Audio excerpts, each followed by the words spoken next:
Android 10 has been out and about on various devices for a while.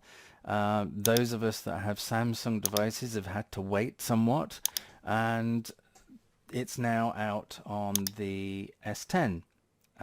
Certainly in the UK, I know it's out in various carriers within the US too. So it's worthwhile checking in your settings and checking for an update, because it also includes the latest UI from Samsung, which is the reason for the delay basically, because Samsung want to put their little spin on Android 10, so they had to do that and do some testing and then push it out. So that's all now ready.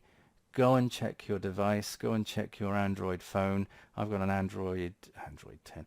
I've got a Samsung S10 Plus, and I just got the update this morning. I'm in the UK, if you didn't figure that out by my accent, but certainly if you're in the US and I think Australia and certain other parts of the world, these updates certainly for Samsung devices are now being pushed out by Samsung on a sort of randomish somewhat scale.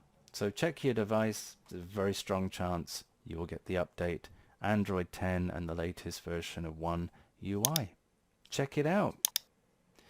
Cool beans, give me a thumbs up, it really helps the channel. Consider subscribing if you haven't. Click the bell because you will not be alerted otherwise of a new video. Thanks again, have a great day, and I'll see you very soon. Take care.